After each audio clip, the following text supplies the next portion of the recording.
आज स्वतंत्र ट्रेन रे अयोध्या वाराणसी यात्रा रे जिबे तीर्थयात्री जहाँ सूचना रहितला दुई उपमुख्यमंत्री एहार उद्घाटनर कार्यक्रम रखिछंती। आसंतो देखिबा सीधा प्रसारण।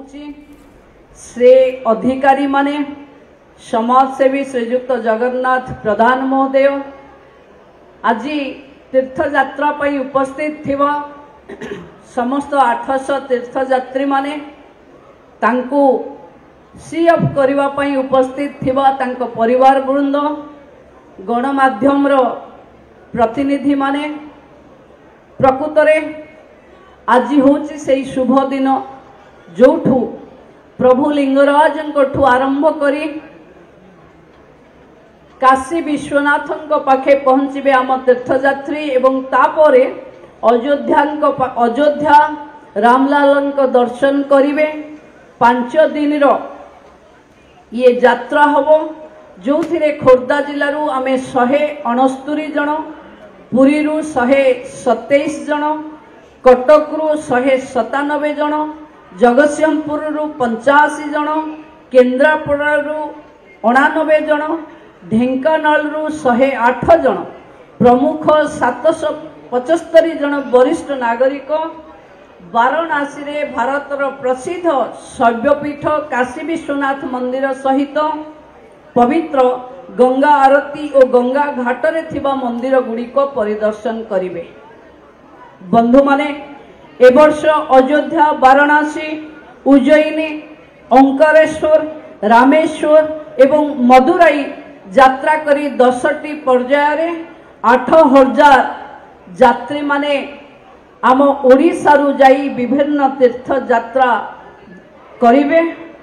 आमे देशर प्रधानमंत्री मंत्र सबका साथ, सबका विकास, सबका विश्वास एवं सबका प्रयास को आधार करी वरिष्ठ नागरिक मानकर आध्यात्मिक अभिलाष को पूर्ण करबा पई आमे ए योजनार मूल लक्ष्य भावे ग्रहण करिचु। माननीय मुख्यमंत्री मोहन चरण माझी दिग्दर्शन रे राज्य सरकार पर्यटन विभाग, Indian railway catering tourism corporation IRCTC सहज भागीदार ये कार्यक्रम करा जाउची एवं ये विभाग संपूर्ण विवरणी अब टूरिज्म विभाग वेबसाइट रे अच्छी एवं आमे याकू डिजिटाली ही संपूर्ण करिचे। बंधु माने अयोध्या केवल एक शहर नुहे जोठी कि आज तीर्थयात्री माने जिबे, या सनातन धर्मर प्राण केन्द्र श्रीरामकर जन्मभूमि भावे ए पवित्र धामरु आमे शिखिचे सत्यर पथ, कर्तव्य पालनर प्रेरणा, परिवार और समाज प्रति दायित्व। 2024 रे श्री राम मंदिर प्राण प्रतिष्ठा आम समग्र देश को भक्ति एवं एकाग्रता रे बांधी थिला। प्रधानमंत्री नरेंद्र मोदी ये प्रयास भारतर संस्कृति, धर्मीय परंपरा और पुरातन तीर्थस्थली को साधारण मनुष्यों सहित जोड़िबा एवं आमे पर्यटन विभाग ये दायित्व। पर्यटन विभाग भारत गौरव ट्रेन यही स्वप्न को सार्थक करुची। पर्यटन विभाग माध्यम वृद्धों पाई सुविधा, महिलांको पाई सुरक्षा, आहार, खाइबा पीबा, रहिबा, गाइड सहित IRCTC बंधु मानकर सहयोग रे रेल यात्रा को सुखद एवं सहज करबा पाई आमे प्रयास करिछु। भाई और भौणी माने ये यात्रा केवल गोटे व्यक्तिर यात्रा नुहे, ये गोटे आत्मा परिव्राज जंती धर्म रक्षति रक्षतः जो माने धर्म को रक्षा करती धर्म से को रक्षा करे बा सुरक्षा दिए। अयोध्या फेरिबा समय रे आमे समस्ते निज समाज को प्रेम, शांति, भक्ति और न्यायर संदेश नेकिरी जीवा।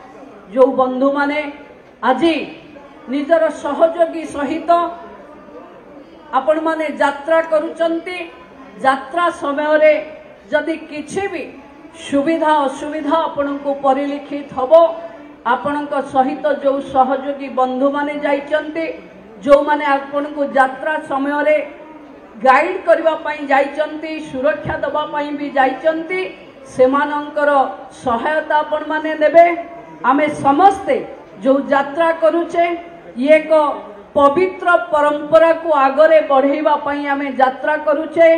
मु पुणी थरे समस्ते भलरे यात्रा करंतु भलरे दर्शन करंतु गंगा आरती करबा पई आपण समस्त को सुजोग मिलू एवं प्रभु रामलाल दर्शन कला बेले आपण निश्चित भावे ओडिशार भाई भौणी मानक पई आशीर्वाद भिक्षा करी आसीबे एतिकी अपेक्षा रखुची। समस्त को सुखद यात्रार अनुभूति हो यही कामना करुची प्रभु लिंगराज पाखे।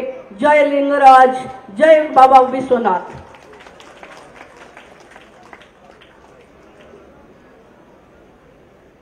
माननीय उपमुख्यमंत्री सम्माननीय श्रीमती प्रभाती परिडा महोदय को ये सीधासख दृश्य आपण मैंने देखुले कारण आज स्वतंत्र ट्रेन रे अयोध्या एवं वाराणसी यात्रा रे तीर्थयात्री माने बाहरी तेणु ये सबू को नहीं उपमुख्यमंत्री प्रभाती परिडा तांकर अभिभाषण रे रखुले समस्तंकर यात्रा सुखमय हेउ एवं दुई उपमुख्यमंत्री एहार शुभ उद्घाटन करिवे। वरिष्ठ नागरिक तीर्थयात्री योजना रे तीर्थयात्री माने अयोध्या एवं वाराणसी बुली देखिबे, रामलालांक दर्शन करिवे, गंगा स्नान करिवे।